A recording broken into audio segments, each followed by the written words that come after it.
Hello, it's me. I've had one of those days. Now look, I don't want you to judge me. Well, hello there. I'm supposed to be Donald Trump. I got all the suntan. I got all the little tiny mouths. I got all the I got it wrong. I got it wrong. I got ready to go to a fancy dress party at my friend Ruth's house. Um, got all excited. Not today, is it? No, not today. So what else am I going to do? I can't waste this, can I? So look, my hair doesn't even move. Solid as a rock. I might keep. Do you know the GC is out? The GC's gone to work. Yeah, what I might, because he's always saying, "Shall we do role play?" So, yeah, I think that's what we're going to do. Can you imagine? I'll message him and I'll say to him, hey, get a nice lipstick. And he'll think it's for me. And then he'll come home and I'll be in the bed, the boudoir. And then I'll shout at him when he's coming up the stairs, put that lipstick on, bitch. Call yourself a lot. What's her name? Ivana? No, that was the other one, wasn't it? What's she called? Melania. Call yourself Melania. Daddy's in bed waiting. Oh, that's creepy, isn't it? Anyway, I think it rather suits me. I used to have my hair like this at school. I got caught in a wind once. And I remember his name, Mark Wilkie, kept coming up to me and like being really nice, and nobody was ever nice to me at school. And that's because I can't even move it. The flick had gone up in the air like a shark's fin and had just stayed there the whole time, all through school. Not one fucker told me. No. So there you go. That's good, isn't it? Yes. Anyway, so I'm going to put this on the podcast.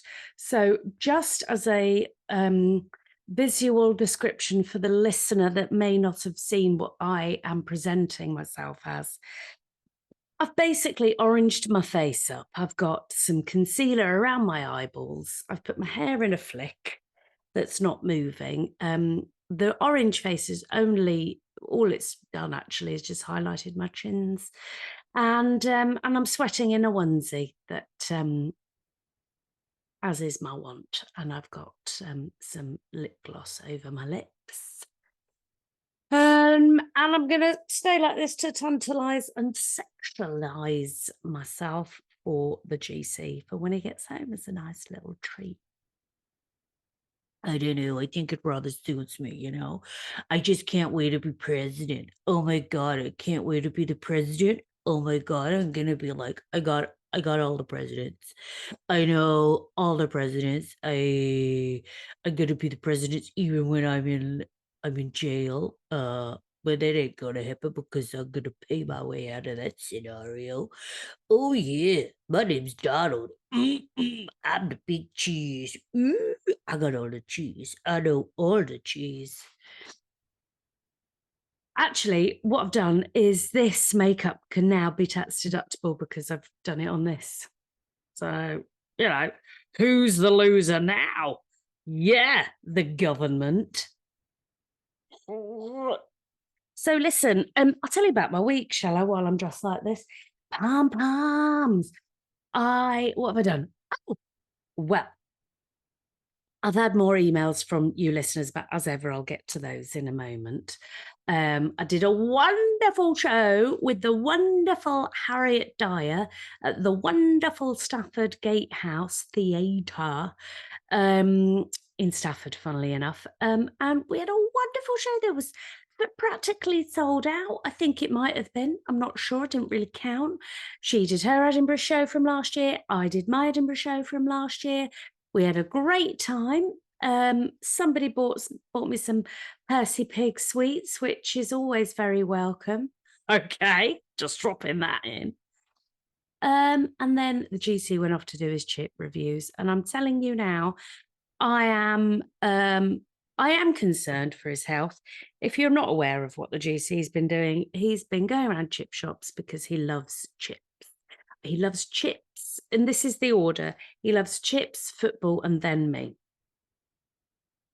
But you've got to stick with what you know. And he only met me later on, and then I can't possibly begin to be better than a bag of chips, can I?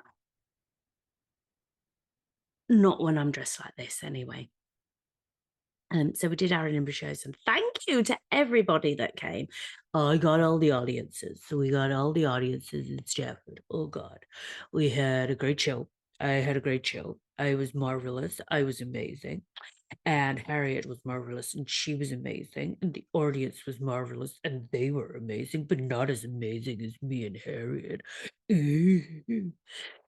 So that was good. And then, did I tell you about my driving day? I think I did. I can't remember, when I drove lots of mad cars around, and that was great. I can't remember. Do you know what? One week always blends into another. I don't know. What else? Oh, this is it. Right. Today, I'll be jumping through days. Today, and I tell you what, I don't know what's going on in the world. I know there's a war. And I know that there's global warming, and I know that we'll all be lucky to be alive in, like, I don't know, 3 days or something. But my next door neighbour, but one, what a to-do they've had trying to get a red cabbage today. As we found out, me and the GC found out on the street. I'm telling you, there we were going to go off and have a nice little walk, and then they popped up in distress. Well, she's been over Morrison's, hasn't she? She's been over Morrison's, not one red cabbage to be had. I mean, it's a disgrace. So they gets in the car, they goes to the Aldi. Let me tell you this, not one red cabbage in Aldi. They go to the Lidl. They go to the Lidl. Not one red cabbage in the Lidl. They go to the Sainsbury's. Yes. I mean, there's not a lot else around here where I live, but there are about 5 supermarkets out of 58 hairdressers, because there's lots of old people here, and shitloads of antique shops because there's lots of old people here. And that's it, really. But no red cabbage. Plenty of shops, plenty of antiques, but can they get a red cabbage? No. I think it's a disgrace. And I got all excited because he's promised to make us some pickled red cabbage, because he said that he'd been somewhere and he'd had it and it was delicious. And the chef, or one person from the kitchen, told him how they made it. And then, oh, well, hell to pay. You're not supposed to give your recipes away, are you? Wally. Anyway, so now he's going to make us, if they ever get a red cabbage, the GC's made a promise that I don't know whether he can fulfill. He said he's going to work this afternoon. He said he'll pop in the shops on his way, because he's gigging up Manchester way, because they have shops that sort of have stock in Manchester. But he said, well, if I can get you a red cabbage, I will. Can't make promises like that, I don't think. I mean, what's he going to do? Wake up in the morning with half a dead red cabbage on his doorstep because it's been pecked to death by pigeons? Anyway, I mean, we will be the winners, because if we do get him a red, where do you get who grows red cabbages? If you grow red cabbages, will you let me know, please? And then we can have an instant supply for the man next door but one to make his pickled red cabbage. Between you and me, don't tell the GC, but I don't think I'm a particular fan of the pickled red cabbage. I've probably not had it done properly, not the recipe that the man next door but one has done.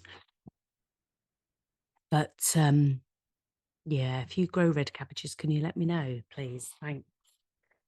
Yeah, what else have I done this week? My head has moved. We had a visitor. We had a visitor in the form of a wonderful comedian called Jojo Sutherland, who came and stayed the night. We talked to dead people. That was brilliant. Just gloss over that one because not everybody believes in that.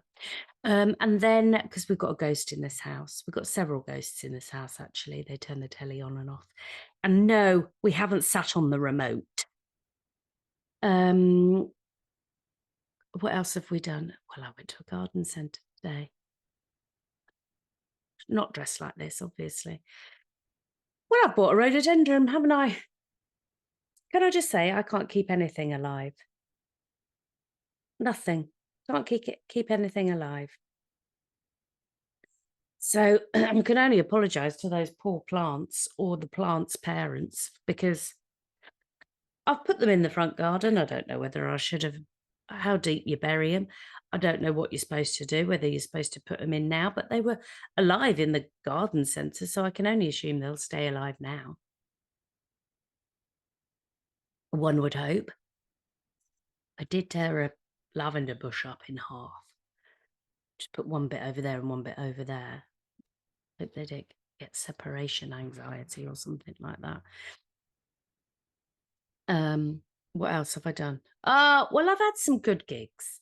I was gigging in the Frog and Bucket in Manchester this week, and I tell you what, Saturday was an interesting day because the Manchester teams, the red one and the blue one, were playing at each other, weren't they? And I thought, well, it's going to kick off in the Manchester area, but you know what? I got in my car as soon as I could, and I got the hell out of that town. I got the hell out of the town. That's it. I got my car. I got my scooter. I got in my scooter and I got the hell out of the town. Yeah. That was nice. And that's it. And now here I am all dressed up to go to a party that doesn't actually exist until next week. And she'll have seen this. So now I'm gonna have to think of something else to go as. Do you know when you've only got one thing up your sleeve, like you go karaoke and you've got your song for karaoke, that's the song that everybody knows you for, that's the song that everybody can rely on that you're going to sing. Mine, by the way, is Close to You by the Carpenters because I used to sing it when I was a hotel entertainer in Portugal with my friend Jane on the in-breath. Hi, yeah, you're right. She doesn't exhale. But you know, what am I going to do now? What else am I going to have up my arsenal? Somebody, somebody did suggest that I could go as Nadine Dorritz or whatever her name is, which, you know, from one arsehole to another, I suppose. So yeah, maybe it's just my thing in life that I'm just going to be playing arseholes. Oh yeah, I got all the assholes. I know all the assholes. So anyway, let's go to your letters. I've had a few. Now, I mean, Jennifer with the cat on the skateboard last week. Oh God, it was so sad. Jennifer messaged me. I felt awful. Poor Jennifer. She was really going through it. And she messaged me to tell me that she'd listened to the episode, which is great. Oh, after she'd unfortunately had to take her cat Aoife. Yeah. Aoife. Sorry, not Aoife. Aoife. She had to take her cat Aoife to the vets, and poor Aoife is no longer with us. And then poor Jennifer listened to the episode as she'd just come out of the vets. Felt awful about that. But thank you, Jennifer, for your wonderful email, and I'm so sorry for your loss. Just awful. And then thank you to my friend Ruth, actually, who suggested that if you were going to try and help an animal that was distressed and you were going to try and train it to use a skateboard, then isn't it probably best that you try and do what you do with a kid on a bike? Put it on there, push it down a hill and hope to God that it sorts itself out. Well, that's no good now, is it? I'm so sorry, Jennifer. Anyway, sorry. Hope you don't mind me telling everybody, because otherwise, and also, yes, animals. Matt from Florida, where's a picture of your flipping greyhound, please? You've gone quiet. Yeah, thanks. I'd like to know that. Right, here we go. Got this email here. Oh, I can't read that. I haven't got my glasses on. Oh, Jesus. You got all the glasses. I got all the glasses. Okay. So this is from lovely Lydia. Now, as you can probably tell, I don't read these emails properly before I read them to you. So it's all news to you as it's news to me. I know you asked. So here it is. I did. And thank you. Oh, I'm going to have to give you the following for context. Oh, no. I suffer from a disease called, I'm going to pronounce it wrong, myasthenia gravis. Myasthenia gravis. So sorry for my terrible pronunciation. I'll blame it on the fact I can't see it properly, which basically makes my limbs go weak and my hands have the grip of a wet fish and my neck doesn't want to hold my head up. Monday, I was meant to go to the doctor's for a blood test and drop in a urine sample. Oh, God. Don't talk to me about dropping in urine samples. Do you know, over the years, because of one reason or another, I've had to piss in a pot more times than I care to admit to. And after a while, you just get really blasé about just walking through the doctors with your piss in your hand. Now, give it to the miserable receptionists. That's probably why they're miserable, because they have to handle people's piss and shit and jizz every day, isn't it? Probably. The latter she says she's given a urine sample. The latter I achieved even with the difficulties above, but everywhere, everywhere did get a drenching. May I suggest? Now, I'm a lady of a particular nature that was not gifted with a tidy tuppence. So what you have to do is just kind of squeeze the mouth downstairs into some sort of form where you sort of make a funnel. And then it sort of helps to guide.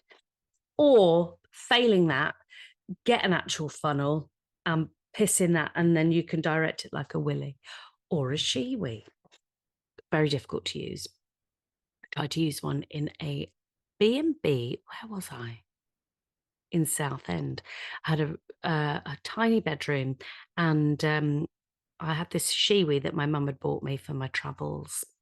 And I thought, oh, do you know what? I'm bored in a B&B. What else am I going to do? So I tried to train myself how to use a shiwi by sort of funneling my piss into the sink in the bedroom. Let's just say I didn't get my deposit back. So she got, oh, it's strange. I only got in the car to go. My arms wouldn't operate, so I decided it was too dangerous to go. Lydia, I put the wee sample in the fridge. To take it another day, note to self, must remove from the fridge. Right, here we go. Now, you're not going to believe this. This is not to do with piss. You know, when you get your poo samples, I'm sure I've talked about this on stage, get your poo samples thing right from the doctors, and you have to take a chunk off or something and then send it to the docs. My dad's friend, Valerie, she had to give a poo sample but couldn't bring herself to break it up. So she did a massive shit in a Tupperware pot and put it in the fridge. And she thought she'll deal with that later. And her husband took it to work with him because he thought it was his lunch. Tuesday, got in the car to go to work and the car wouldn't start. Fucking hell, Lydia, as if you haven't had enough to deal with. I had to call my friend to take me. Yesterday was completely knackered. The hubby drove me to the dentist for a checkup. I've been waiting 2 years for a tooth to be removed.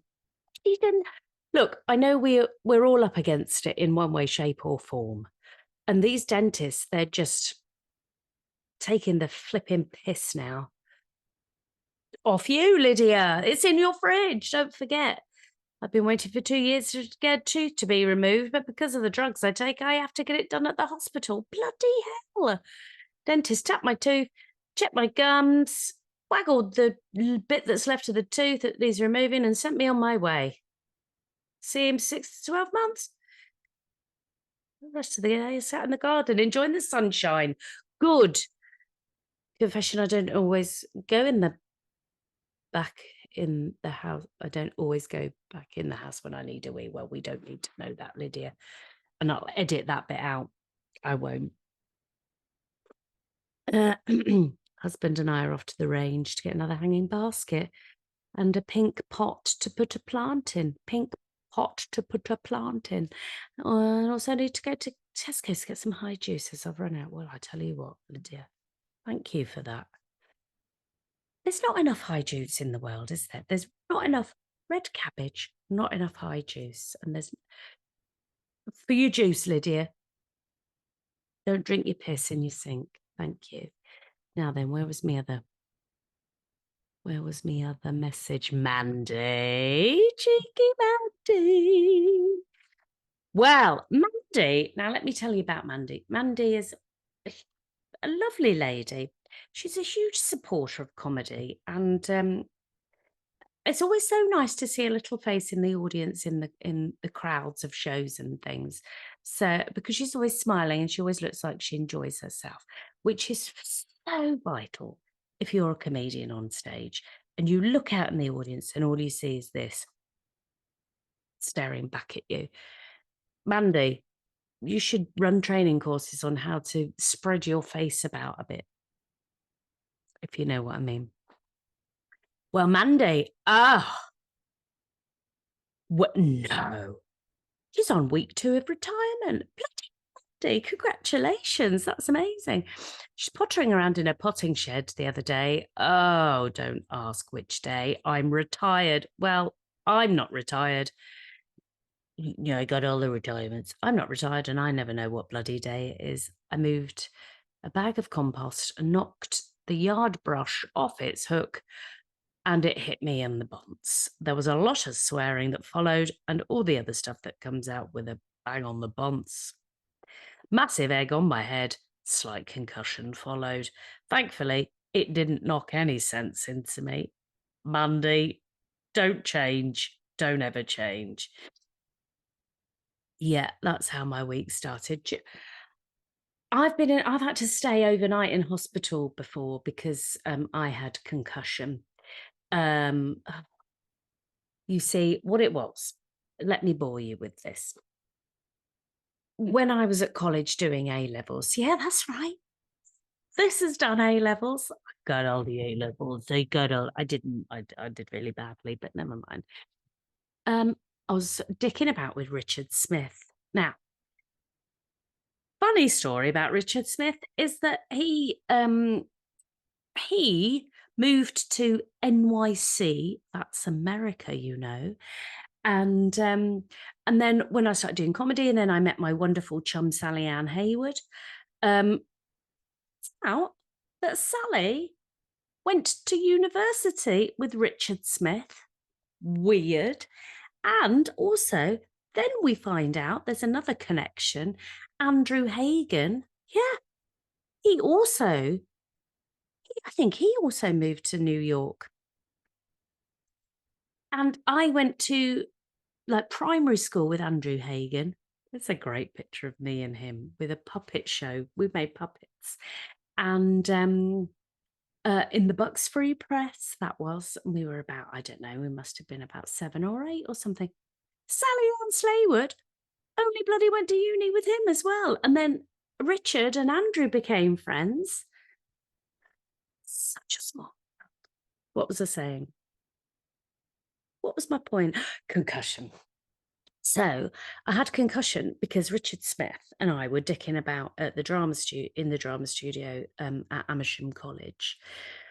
When there was an Amersham College, I don't know whether it still exists anymore. Got no idea. Anyway, we were dicking about, and then I ended up banging my head on some steel chair legs in drama class. Ended up going to hospital with concussion. There was no, and then they kept me overnight because I was a bit of a weirdo, of course. And then they put me on there was no room in the female ward. So they kept me overnight in the men's ward. How old was I? 16 or 17. And I swore from that day onward, I would never get married. Never, never, never. The grunting and the snorting and the crying and the patheticness from the men. It's disgusting. Some bloke walked in, I'm going to say probably 8:30, 9 o'clock at night with a bag of chips and just surreptitiously left them it, with the man in the bed cubicle thing next door to me. And all I could smell was chips. Maybe it was the GC. We don't know, do we? Because we only lived a sort of down the road from each other. Oh, imagine if it was him. Anyway, from that point on, I decided I was never going to get married. And, it's taken me a long time to have that decision changed. But, you know, when you get older, you just have to take what you can get, really, don't you? And I got the best man in the world. I got all the men. I got all the best men in the world. Yeah, he likes chips and he likes football, but he likes me. Ooh. Anyway, that's my concussion story. Oh, and then it turns out that I probably didn't have concussion. It was probably a migraine, because then when I got released from hospital, got my period. So, tell you, tough being Donald Trump. Really is. That was it. What was I going to do? Mandy, what were you retired from? I can't remember what you did. Were you the copper? Mandy, were you a copper? Or have I met? No, that was Louise, wasn't it?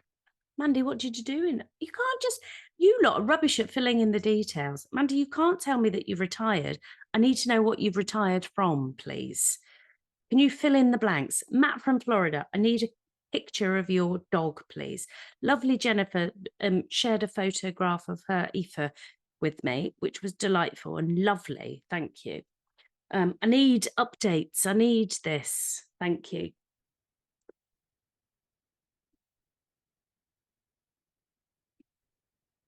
Water's great, isn't it? Should really drink it from the tap, shouldn't I? But, oh God, got a cost of living crisis on. If you can steal free water from a gig, bloody well do it. Do you know what I mean? Anyway, so this week, could I have some more emails, please? There's loads more that I've got, but I can't read them, and the time is running out on this thing. So more emails, please. Also, now, as I've said before, I'm not always going to do the chatting to another guest, but this week I spoke to somebody who is the most, other than my beautiful, wonderful partner, this person that I spoke to is the best person in the whole wide world, other than, I don't know, who is the best person? Can't think of anyone right now. Donald Trump. Oh my God, I know all the best people. My sister, I spoke to my sister. Now, let me fill you in about my sister. My sister lives in Brazil. She lives in a town which is hilarious. I'll let her tell you where she lives in Brazil. And she is the clever one in the family. She got all of the correct genes, and I got the other ones that they could fit into this mass. And I love my sister to pieces, and she's lived in Brazil for a very long time.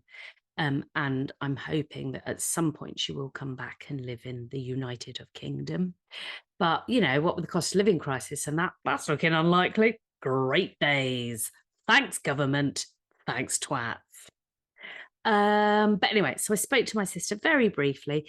Nicola is quite shy. She's not very into sort of chatting about herself. She's the most modest person that I know, but I love her completely. And she's amazing at what she does. She's a scientist. And she, well, I'll let her tell you what she does, but she's amazing and I love her to pieces. And because I love her, I think you're probably going to love her as well. So here is my chat with my wonderful sister, and I hope you enjoy it.